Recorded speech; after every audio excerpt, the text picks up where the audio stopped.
midterms are coming up, and one candidate who is running for Congress in Arizona is now joining us here, Daniel Keenan from the great state, great 48 of Arizona, the 5th Congressional District. Daniel, how are you? I'm good, Jack. Thanks for having me. It's good to be here with you. Well, I appreciate it. I'll get you in on news of the day there. What do you think of President Trump's recent moves to try to pacify this horrific crime going on in American cities? Well, look, I just got back from Washington, D.C., and it's been about 4 weeks or so since I've been there. And I tell you what, it was a breath of fresh air to see the city clean. It felt safe. And we've even seen liberal mayors highlighting the great work he's done. I commend President Trump for taking a stand and fighting against these liberal policies we've seen really just uh, be so catastrophic to our great cities in America. And the people, they want it. They're tired of the lawlessness. They're tired of repeat offenders getting out on bail for heinous crimes. And again, just commend President Trump on taking this fight head on. Well, and tell us a little bit about why is it that you decided to put the hat on and throw it in the ring for the 5th Congressional District? Yeah, so of course, there's many reasons.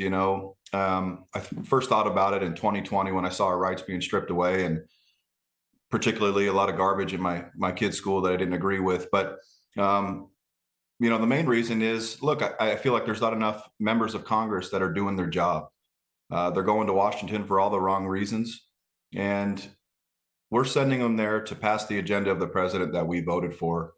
So, when, of course, Andy Biggs announced he was running for governor, I did not want to see our district fall into the hands of some sort of rhino or squishy Republican. It needs to follow in Andy Biggs' footstep with the great leadership he's done, and I want to do just that. Well, Andy Biggs absolutely is a rock-ribbed patriot, and so hopefully we can do what we can to get the patriots out there as well. Now, obviously, in a case like this, you're going to have a lot of people running. Tell us about your background and what you were doing prior to this. You're not one of those other career politicians, are you? No, Jack, I'm not. I'm not a career politician, and like the special someone on Pennsylvania Avenue who we love so much, President Trump was not a career politician. So some folks may look down upon that, but I think it's one of my greatest strengths. I'm not bought and paid for by anybody, and I don't owe anyone any favors. So, prior to entering the world of politics, I'm a home builder. I'm a job creator. I'm a father. I'm a Christian. I grew up in a hardworking blue collar family. My parents taught me, of course, how to work hard, the value of a dollar, love your family, love your country, and follow in Jesus Christ. No, I love that. But so home building, talk to me about what you've seen, obviously, in terms of that industry with the rise of illegal alien workers.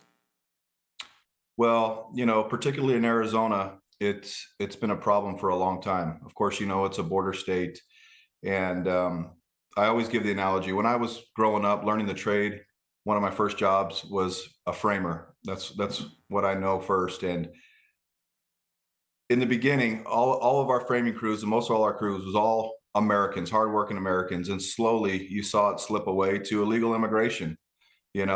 I'm proud that I have known most of my workforce for many years. As my father was a home builder as well, so generations of building is passed down, and just the open border policies have just wreaked havoc. Really, I mean, they're undercutting American workers, putting small businesses, and it's not just in home building; it's all small businesses.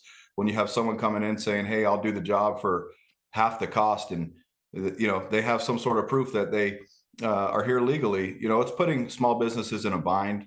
But what we've seen recently is great work by Tom Homan, of course, and President Trump of sealing up this border and making sure Americans are getting these jobs first and foremost. Well, and when it comes to the housing industry as well, this is constantly cited by Gen Z and millennials as being a huge issue for them. And of course, they turn to government and say, "Oh, well, I want the government to make houses cheaper or put up, more affordable housing." But I always turn around and say, "Well, what about the massive influx of illegals that are taking up housing and also the regulations that are preventing new housing?" That would be a great way to reduce not only vacancy rates, but also lower the price. Absolutely, Jack, you're right. So depending on what statistic you look at, there's a shortage of 4 to 7 million homes in America. Last time I checked, under the Biden administration, roughly 20 million illegals came in. That's just what we know about. So those illegals are staying somewhere. So if we can continue speeding up the deportations of illegal aliens and put Americans first and getting them in to homes, that'll help. As you know, I'm a home builder, so there's nobody in my race who's going to be as equipped as me on day one to take on that fight. It's one of my biggest topics. I want to help make home affordability again for working class families and for young Americans. And adding to that, the big beautiful bill really helps builders like me. No, I couldn't agree more. Daniel, we're just about out of time. We're at the end of the show. What is your website? Where can people follow you? Yeah, DanielKeenan4Congress.com. And check us out. We need all the support and help we can get to help fight for President Trump. Amen. All right, folks, we're making housing great again. We're making Arizona great again. We're making America great again. And we're fighting back.